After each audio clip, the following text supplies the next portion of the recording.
mighty. James Cameron's Avatar: The Way of Water was premiered in December, but discussions about the movie still continues. Long-awaited new movie shows us the new regions of the planet Pandora, as Jake Sully with his family explores the new parts of the planet underwater. You bring your war here. Outcast. That's all they see. As the movie shows us the underwater world, the shooting also took underwater. All crew members and actors had to shoot in a huge tank full of water.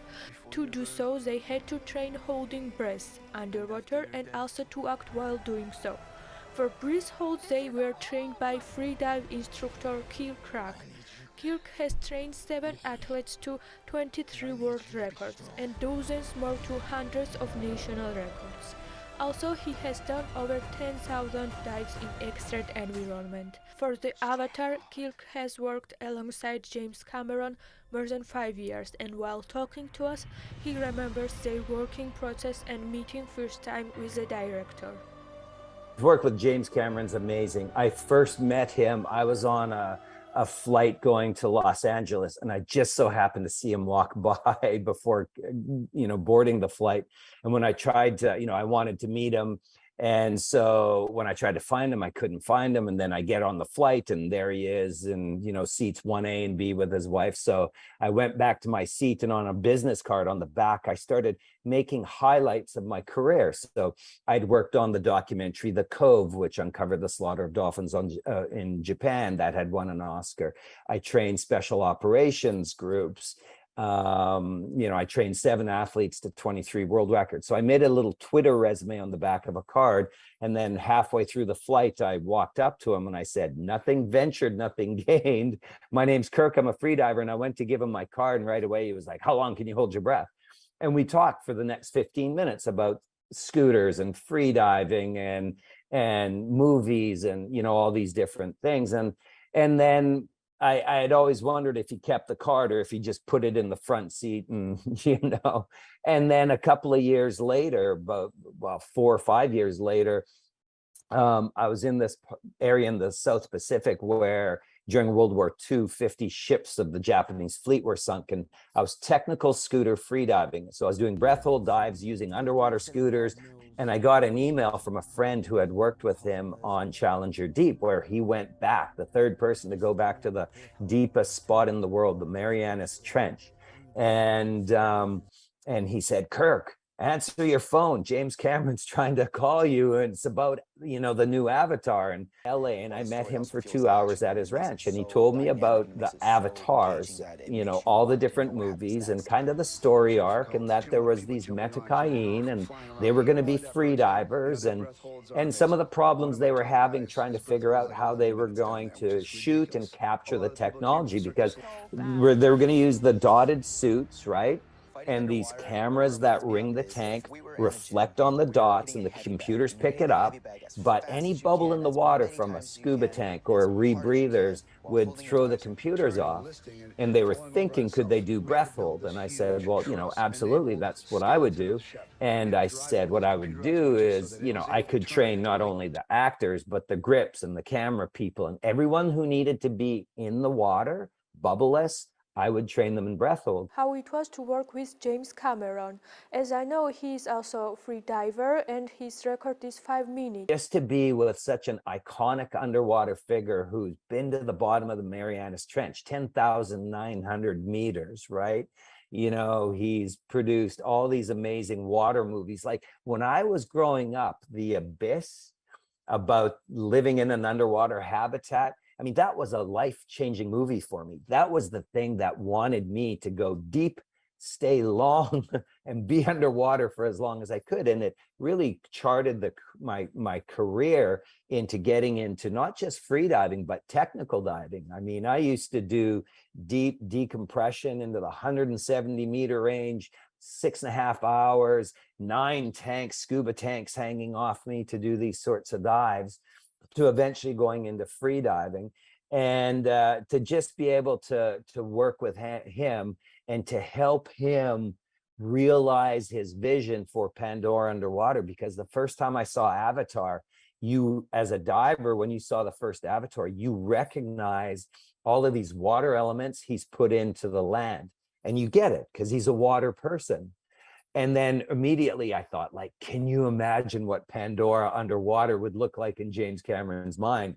And then here I am, 12, 13 years later, having been a key element and part of a team to help see that happen. So yeah, it's been an amazing journey, and working with him is amazing, because the things I'm most proud about working on Avatar was that my daughter, Kyla Marine Croc, she got to do a day on Avatar to double Trinity Bliss, his character.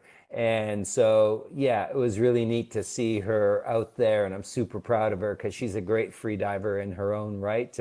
And I got to take her to the premiere in LA, and just to see her in all of the regalia that was the Avatar premiere, and to know she had a part in making it happen. And Kate Winslet did 7 minutes, and how she has done it. It is quite interesting, and how you worked with her. yeah, so I mean, working with Kate Winslet was amazing. She was really dedicated to the idea of bringing her underwater character to life, and doing the real work underwater. And so we started in a pretty a pretty standard training type routine, where we work on the knowledge. It's really important to understand what's happening with your body and why we do certain things. Because if you're left with questions all the time, then that can create a level of stress. And so we like to really go into the academics aspect of it. And then we work on breathing, and we work on stretching, trying to open up the lung volumes and the ease of breathing, and learn different breathing aspects. And then it's just a matter of starting into the protocols of going through breath hold training, which importantly is how you do it safely, how you do it with a buddy. And so her and her husband did it at the same time. So we created a little buddy team with them, so that after I trained with them, they could continue to train. And so, yeah, we did that. We did that in the UK for a little bit, and then I left them until she came to LA, and then we started to do our in-water work. And ostensibly, we trained just with air to really develop the breath hold, and get our times up. Because what we're trying to do is we're trying to get a really good working time using air, so that when we're now in the on the shoot day and we're working really hard, then what we would eventually bring out is something I've been developing called technical free diving, and that would be the use of oxygenated mixtures. So we might use a breathing mixture that would have either 50% or 80% oxygen. And really why we do it is to reduce any problems with hypoxia or lowering oxygen, right? And so we get to really good times. I mean, she was in the 5.5 minute range just with air. And then when we start to bring in technical free diving, and we used a 50% oxygen mix to really see what we could do, then she was able to do a breath hold of just shy of 7 minutes and 15 seconds, or 7:14, 7:15, whatever it was. While working on Avatar, what was your biggest challenge? Because you had to train so many people. Challenge for me was, it was a wide-ranging cast. So I had people who were 6 years old, and I had people who were 69 years old.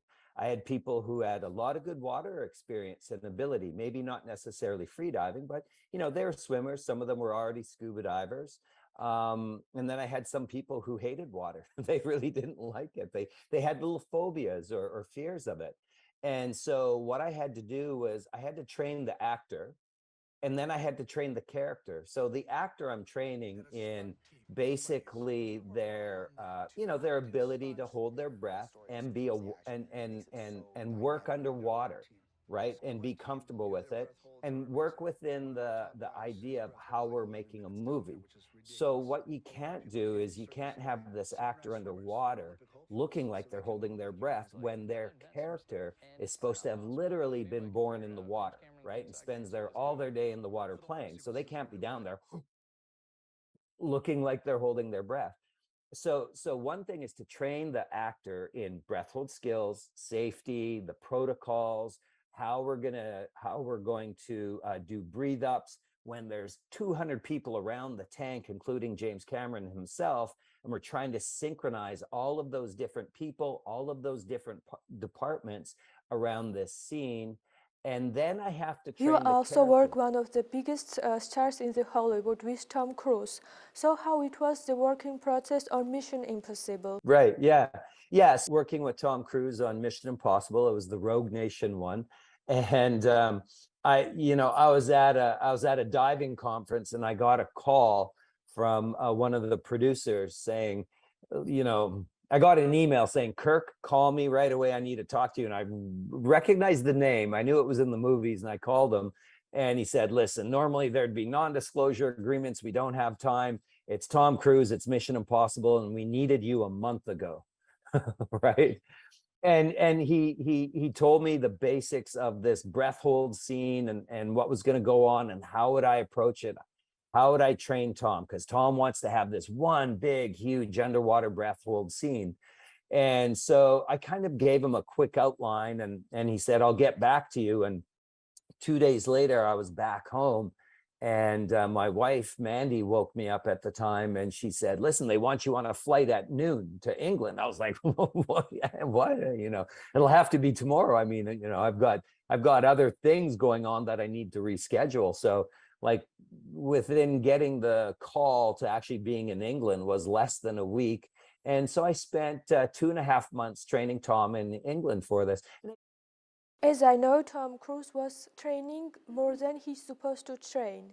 He wanted to know in detail everything about freediving. So we ended up going through in 2.5 months. We went through the academics into advanced level freediving. We did techniques in the pool that weren't really necessarily for the movie itself, but we would try it because that was what he was interested in.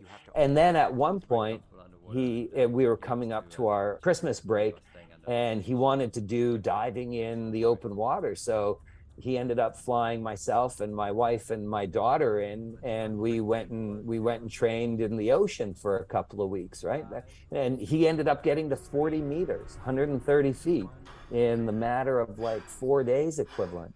And so it was really amazing just to work with him and see his dedication to the process and the focus he has and his water ability. So yeah, and then you start to see, water. He did a really good breath hold scene in The Mummy and, other things. So yeah, it really was quite amazing work with, when working with him on Mission Impossible.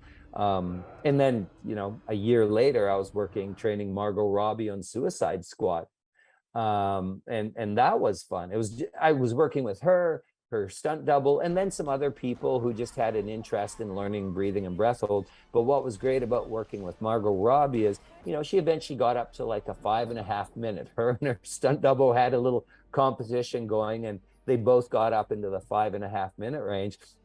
But what I loved about that movie was I actually got to be Batman underwater. So You have been training actors and world athletes. So how it differs? Yeah. I mean, so that's a good question, right? So I've trained 7 athletes to 23 world records in the sport of freediving, dozens of athletes to hundreds of world records. And how does that differ them compared to the actors? Well, I mean, the thing with an athlete is you're going for ultimate purity of the performance. So we're not able to use oxygenated mixtures. That the performance they're going for has certain technical requirements that could either cause penalties or disqualifications. And then because we are going to the limit of human physicality and endurance, there's a high level of safety. I mean, some of these athletes I've taken as deep as 136 meters, 447 feet, or done breath holds in the over 8-minute range, which is very basic now, but back in the day, that was a world record. Those were huge numbers back then. And so what you have to work and realize with an athlete is the physicality of it is developing the body You have to develop the diving reflex, the body's ability to adapt to the ocean, but you also have to develop the physical aspects of the body so that the body can do the workload. And then you have to train the mind. Kirk, James Cameron asked you this question and also want to know this. How long can you hold your breath? How long can I hold? You know, it's funny. In the early 2000s, I was doing 7 minutes. And then honestly, it isn't something that I've practiced in a long time, not for maximum performance. Like any day of the week, I can do a 6-minute breath hold, right? But I haven't really tried to do maximums because what I do is I have the breath hold I need that supports what I need to do for my work, which is train the actors, train the athletes, and support them from a safety point of view when I'm working. So for me, it's about not so much the maximum performance. When I work with athletes, it's about being able to do 40-meter dives all day long, 100 dives to 40 meters, because they're doing one dive to 100 meters and then they're done. Thank you, Kirk, for the interview. It was great to meet you and talk about your amazing career. Thank you for a great interview. Okay, bye-bye.